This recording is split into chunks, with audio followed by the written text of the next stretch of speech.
Hər kəsə salam. Bugün sizi Bakı Psixologiya Mərkəzinin komandası ilə tanış edəcəm.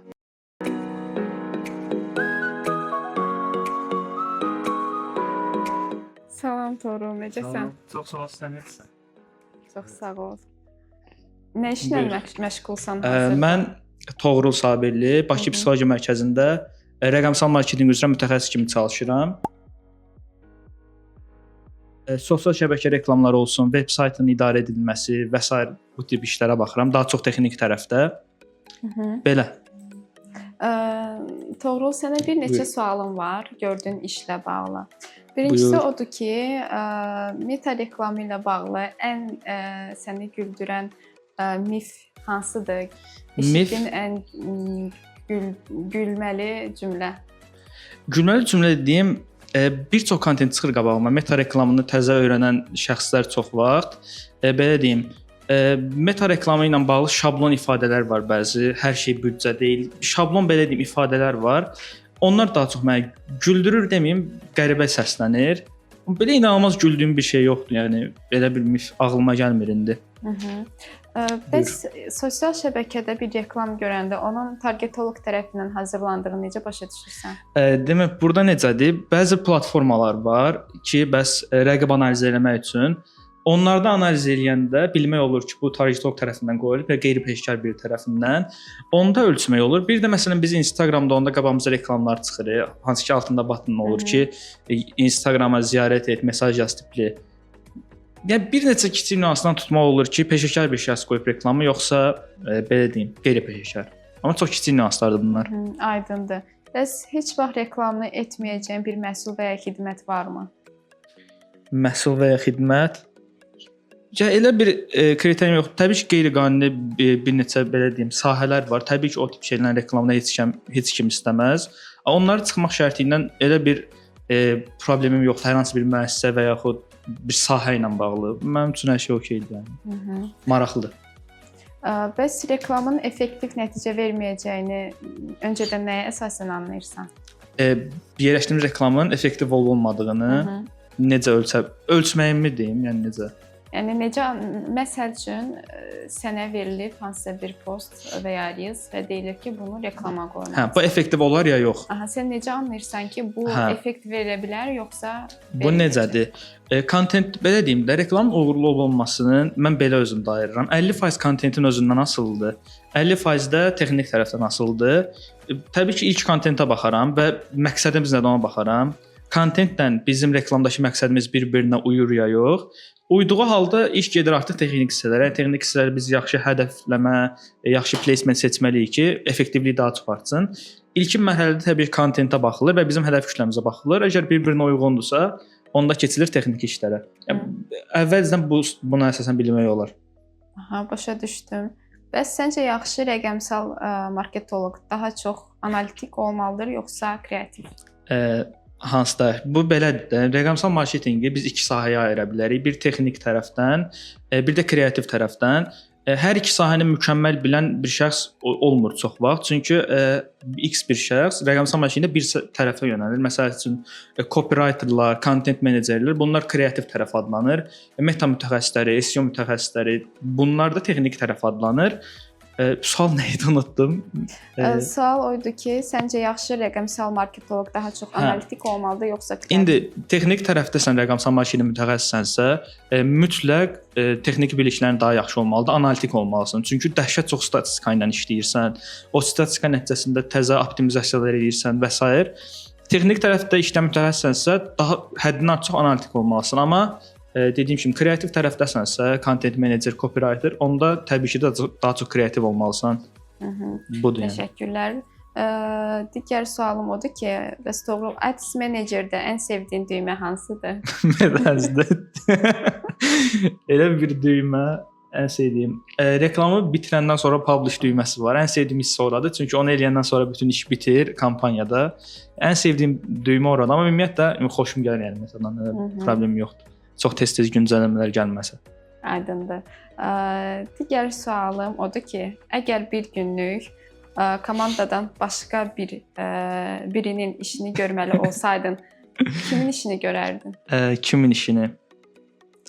Çox maraqlıdır. Bir dəqiqə fikirləşim. Mənə elə gəlir, mən Aygünün işini görmək istərdim. Çünki dizayn, belə deyim, mənim dizayn bacarıqlarım var, amma çox giriş səviyyəsindədir. Həqiqətən video edit, peşəkar dizayn tərəfini öyrənib görmək istəyərdim, amma bir günlük çox yox. Çünki çətin olduğumu bilirəm. Bir günlük onun yerində olub bu sektoru görmək istəyərdim, amma sadəcə bir günlük, çox yox. Bəs işini bir emoji ilə ifadə etməli olsaydın, o hansı emoji olardı? Emoji ilə bir emoji var, əlini belə başına tutan, ondan eləyərdim. Çünki rəqəmsal marketinqdə, xüsusən də bu texnik tərəfdə işləyirsənsə, hardasa hər gün bir şeyə güncəlləmə gəlir və bütün gün onunla bağlı xəbərlər oxuyursan, alqoritmi təzədən öyrənirsən. Yəni ona görə bir yerdən sonra adam o emojidə kim olur belə başını qoyduğu, mənə görə o. Belə. Başa düşdüm. Təşəkkürlər Toğrul. Buyur. Cavablarınız üçün. Uğurlar. Salam xanım, necəsən? Sağ ol. Yaxşıyam. Sən necəsən Alsu? Çox sağ ol, yaxşıyam. Özünü zəhmət olmasa təqdim edə bilərsən? Mən xanım Muxtarova, Bakı Psixologiya Mərkəzinin kommunikasiya və marketinq üzrə mütəxəssisi. Əla. Xanım, sənə bir neçə sualım var. İlk sual odur ki, işinin ən sevdiyi tərəfi hansıdır? İşimin ən sevdiyim tərəfi insanlarla ünsiyyət qurmaqdır. İstər pasientlər olsun, istər komanda olaraq, yəni komanda üzvlərimizlə ünsiyyət olsun. Yəni ünsiyyət sevdiyim üçün işimin ən sevdiyim tərəfi budur. Əla. Ünsiyyət demişkən, psixologiya mərkəzinin müştərilərlə ünsiyyətdə olanda əsasən nələrə diqqət yetirirsən? Etik prinsiplərə riayət etməyə, qarşılıqlı şəkildə bir-birimizə hörmət etməyə. Çünki bəzən olur müraciətlər olur, amma aqressiv bir cavabla da qarşılaşa bilərsən. Biz maksimum şəkildə çalışırıq ki, etik prinsiplərə riayət etməklə mesajları da cavablandıraq, pasientlərin narazılığı varsa onları da həll eləyək. Onsuz da işimiz də budur. Bəs ünsiyyət hansı formada olur? Zəng üzərindən yoxsa mesajlar? Həm zənglər üzərindən olur. Zənglər üzərindən Fidan xanım baxır bizdə qeydiyyat şöbəsindən. Sosial media üzərindən isə mən cavablayıram. Yəni sosial media üzərindən də müraciətlər çox olur. Aydındır. Xanım, işində bəzilərinin bəlkə də asan gördüyü, amma əslində çətin olduğu olan şeylər nələrdir? İşinin hansı tərəfləri əslində çətindir, amma bəziləri onu asan kimi görür? Məsələn, sosial media hesablarımıza baxsaq, düşünürük ki, hə bu nədir ki, bir statik postdur, bir videodur, paylaşılıb, psixoloqla çəkilib, amma bunun çəkiliş prosesindən tutmuş, Aygün yəqin çəkiliş prosesindən bağlı daha çox danışar.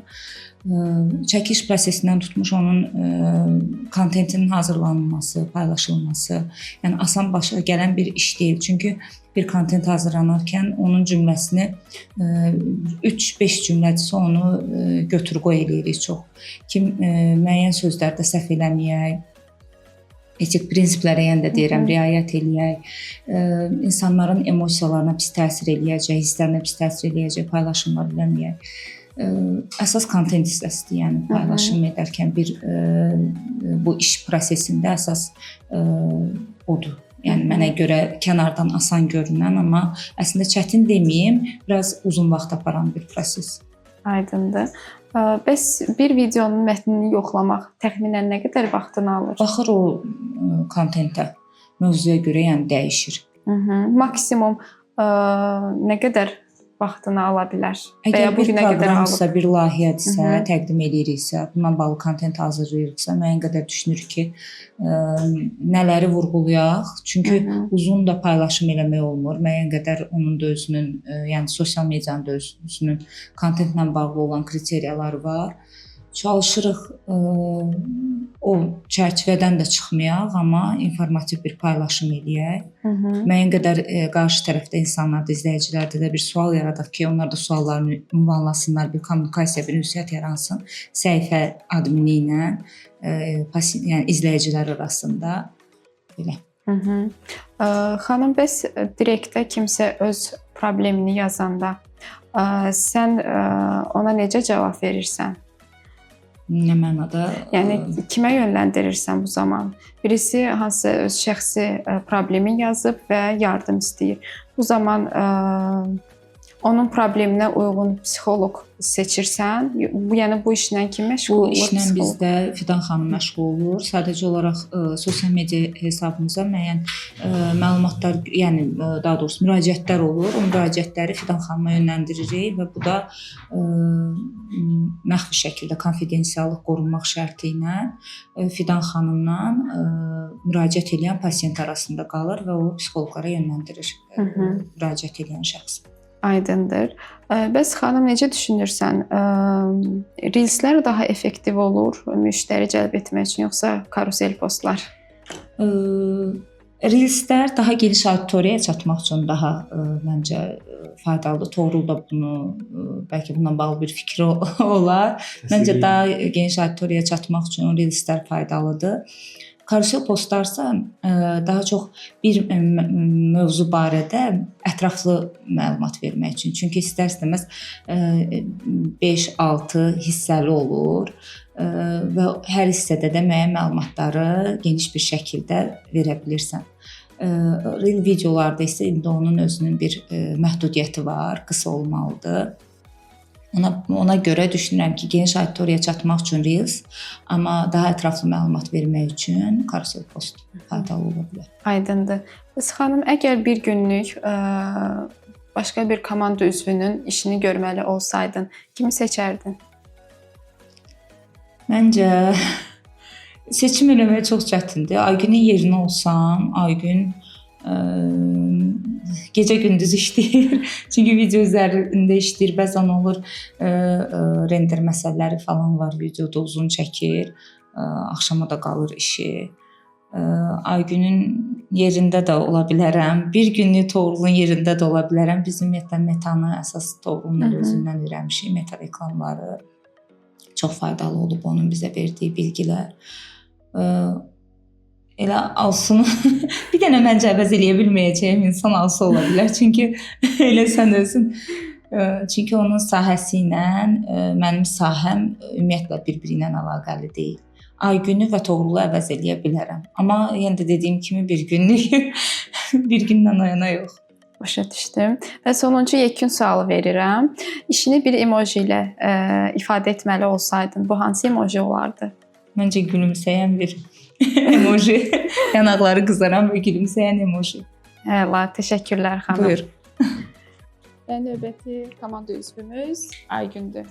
Salam Aygün, necəsən? Salam, çox sağ ol, yaxşıyam. Sən necəsən?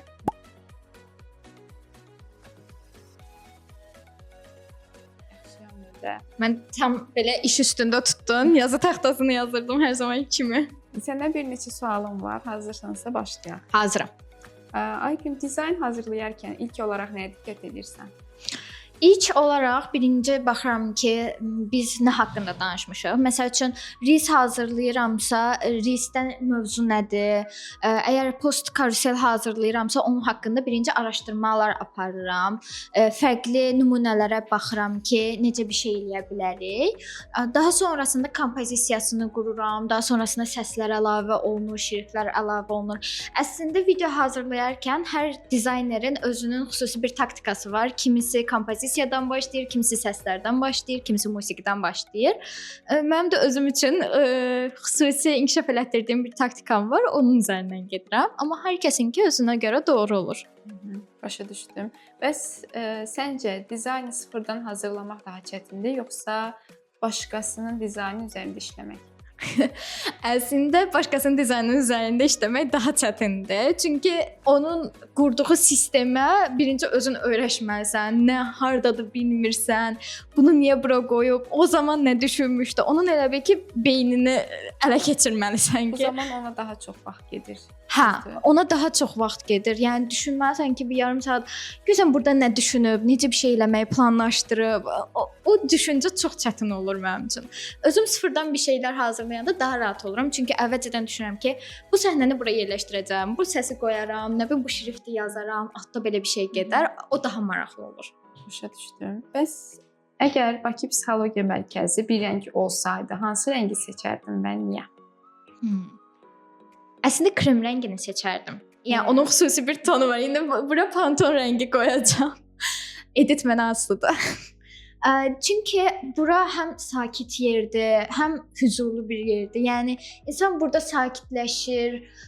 Burada heç bir məsəl üçün tutaq ki, çöldə hər hansı bir münaqişə yaşasaq belə, buranın havası və ətrafındakı insanlar da həmçinin o qədər sakitləşdiricidir ki, bəzən olur məsəl üçün girişdə bizdə musiqilər qoyulur. Onlar belə insanın həm əhval-ruhiyyəsini yüksəldir, həm çöldəki bütün münasibətləri unudursan və sadəcə burada özünü relaks formada hiss edirsən. Bəs Aygün, bir dizaynı 5 saniyəyə qiymətləndirməli olsan, ilk olaraq nəyə diqqət edərsən? Birinci kompozisiyaya diqqət eləyərəm. Daha sonrasında da loqodakı rənglərə diqqət eləyərəm. Əgər loqodakı rənglər, yəni brand book, əgər dizayna uyğun deyilsə və bir də kompozisiya çox əhəmilidir. Bu ikisi uyğun deyilsə, demək ki, dizayn uğurlu deyil.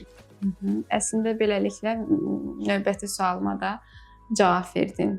Sualım oydu ki, dizaynın həqiqətən uğurlu olduğunu necə müəyyən etmək olar? Əslində dizaynın uğurlu olması üçün dizaynın hansı dizayn olduğuna baxmalıyıq birinci. Məsəl üçün qrafik dizayn fərqlidir, motion dizayn fərqlidir, hətta videografiya tamamilə fərqlidir.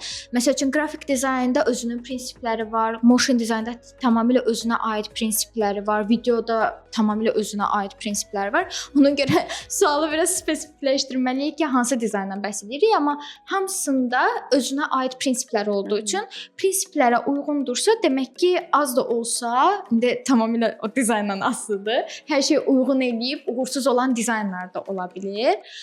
Onlara baxsaq, tapa bilərik ki, bu dizayn uğurludur yoxsa uğursuzdur. Aydındır. Bəs Aygün, bir günlük başqa komanda üzvünün işini görməli olsan, kimi seçərdin? Düşünüm. Maraqlı sualdır. Çünki həm sənin yerinə keçmək istəyirəm, həm də Toğrulun yerinə keçmək istəyirəm. Niyə? Çünki sən psixologiya haqqında məsəl üçün kontentlər yaradırsan və özün də psixoloqsan və mən özüm əvvəllər psixoloq olmaq istəyirdim şəxsən. Amma sonrasında eləyə bilmədim. Toğrulun niyə yerinə keçmək istəyirəm? Mən sosial media kontentinə çox marağım var və çox zamanda Toğrula deyirəm ki, gəl bu kontenti çəkək, bu kontent daha qəşəngdir falan. Müzakirə eləyirik və doğrudan o kontentləri çəkməyə başlayırıq. Bu məni çox həvəsləndirir. Həm də onun editləməsini eləmək məni çox həvəsləndirir. Həm də o statistikaların üzərində işləyir və bu mənim çox xoşuma gəlir. O statistikalardan nəticələr çıxartmaq və s. Ona görə Toğrulun yerinə bir günlüklə də olsa keçmək istəyirəm, amma sadəcə bir günlüklə. Çünki bir yerdən sonra o statistikalar məni boğar. Mən yaradıcı insanam. Mənə gəlmir elə şeylər. Və yekun sualı verirəm. İşini bir emoji ilə ifadə eləməli olsan, bu hansı emoji olardı? İşimi mi? O başından belə duman çıxan, başı partlayan bir şey var. Ondan olacaq. Çünki render prosesi o qədər uzun müddət alır ki, hazırda render qoymuşam, hardasa 4 saatda bir render göstərir. Ona görə elə bir emoji olardı. Suallarım bitdi. Təşəkkürlər Aygün. Tamam. Sənə təşəkkür edirəm, amma gəl sıra səndədir. Buyur Aygün, suallarını gözləyirəm. Deməli, psixoloq olmağa sənə nə həvəsləndirdi? Nə həvəsləndirdi? Əslində mən 11-ci sinifə qədər kim olacağımı, nəyin arxasınca gedəcəyimi bilmirdim. Və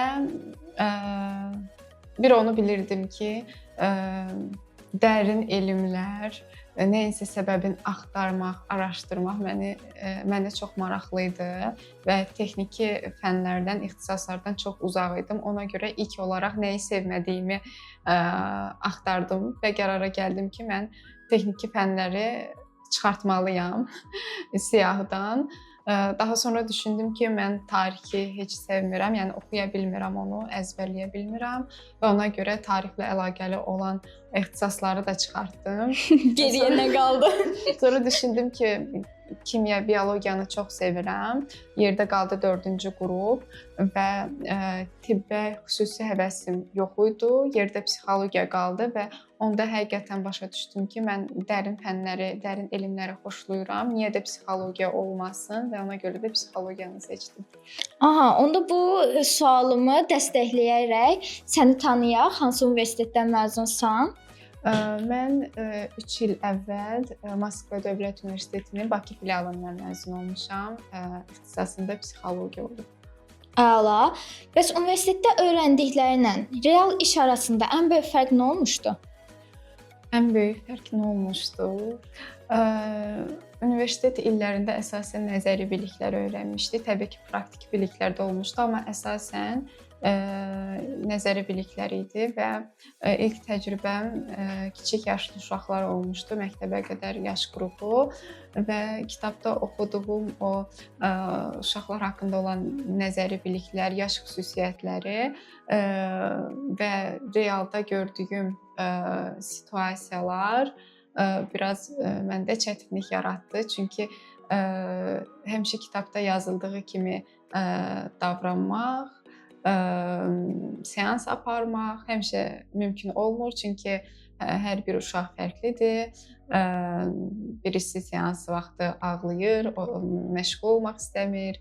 Olur ki, otaqdan qaçır. Bu zaman yeni başlayan psixoloq üçün çətinliklər olur və nəzəri biliklər kifayət eləmir. Bunun üçün praktik biliklər daha çox olsa, təbii ki, proses daha rahat gedər. Bəs səni psixologiya mərkəzinə gətirən nə oldu? Məni psixologiya mərkəzinə gətirən təbii ki, ixtisasım oldu. Mərkəzlər araşdırırdım və bizim mərkəzin səhifəsi diqqətimi çəkdi və əvvəlcə də burada psixoloji seansda olmağım və bura haqqında xoş məndə təəssüratı bura gəlməyimdə rolu böyükdür. Yaxşı, Azsa, gəl səmimi danışaq. Mənim qohumlarım, ətrafımdakı dostlarım hamısı məndən dizayn istəyir və bunu pulsuz eləməyimi istəyir. Bəs sənin dostların səndən pulsuz məsləhət almaq istəyirlər bir psixoloq kimi? Dostlarım təbii ki, məndən məsləhət almaq istəyir. Tez-tez belə bir cümlələr də eşidirəm ki, psixoloq olaraq nə tövsiyə edərsən? Təbii ki, bu artıq psixoloji konsultasiyaya girmir. Biz sadəcə söhbət aparırıq. Söhbət vaxtı məsləhət soruşur və bu zaman ödəniş almağım təbii ki də düzgün olmaz və nəzərə alsaq ki, dostumdur. Yox, əgər söhbət psixoloji konsultasiyadan gedirsə, ümumiyyətlə psixoloqun öz yaxın rəfiqəsi ilə, dostu ilə seans aparmağı etik deyil və ona görə də yəni öz yaxın rəfiqəm və ya dostumla seans aparmaram. Amma söhbət əgər yad insanlardan gedirsə, təbii ki, burada sərhəd qoymaq lazımdır və ödənişsiz seans vermək qarşı tərəfdə də neqativ bir təəssürat yarada bilər ki, yəqin ki, qeyri-peşəkardır, yəqin ki, təcrübəsi azdır, ona görə də pulsuz seanslar aparır və eynilə psixoloqun özü üçün də yaxşı deyil, çünki öz biliklərini, bacarıqlarını bir növ dəyərsizləşdirir. Belə. Oldu. Bəs biz həm Instagram səhifəmizdə, həm YouTube səhifəmizdə bir çox video çəkirik və bunlar fərqli formatlarda olur. Sənin üçün ən maraqlı gələn format hansı idi? Mənim üçün daha maraqlı əsasən reelslərdir, çəkdiyimiz reelslər. Məsələn, bu son vaxtlar psixoloq cavablandırır rubrikası məndə xüsusi maraq yaradıb. Fərqli bir rubrikadır. Əvvəlcə belə bir şey yox idi və 7-lik gətirdik səhifəmizə və ən sevdiyim rubrikalardan birinə çevrildi mənim üçün. Bəs işində ən çox sevdiyin məqam hansı olur? İşimdə ən sevdiyim məqam psixoloji mətnlər hazırlamağı xoşlayıram. Çünki bu zaman özümdə araşdırıram və elə olur ki, özüm belə bilmədiyim yeni bir şeylər öyrənirəm. Psixoloji məqalələr oxuyaraq, tədqiqatlar haqqında oxuyaraq yeni bir şeylər öyrənirəm və ona görə sevirəm və ən çox sevdiyim işlərdən biri də süni intellekt videoları üçün ssenari hazırlamaqdır. Çünki özüm də yaradıcılığı sevdiyim üçün bu işdə yaradıcılıq tələb edir. Ona görə də düşünürəm ki, yəni ssenari hazırlamaq da mənə xüsusi zövq verir. Sən görmüsən ki, biz YouTube-da, hətta özün də aparıcı rolunda, aparıcı psixoloq rolunda olmusan. YouTube-da bəzən podkastlar çəkirik və bunları yayımlayırıq. Bəs bu podkastlarda ən çox sevdiyin, ən çox bəyəndiyin mövzu hansı olub? Yayınladığımız, yayınlamadığımız fərqi yoxdur. Bir dəqiqə düşünüm. Uşaqlıq travmalarımızın gələcək həyatımıza təsiri haqqında bir podkastımız olmuşdu. Mərkəzimizin psixoloqu ilə məndə xüsusi maraq yaratmışdı həmin mövzu. Düşünürəm ki, həmin mövzu ən maraqlı mövzudur mənim üçün. Əla, mən təşəkkür edirəm sənə və bununla birlikdə komandamızla birlikdə tanış olmuş olduq.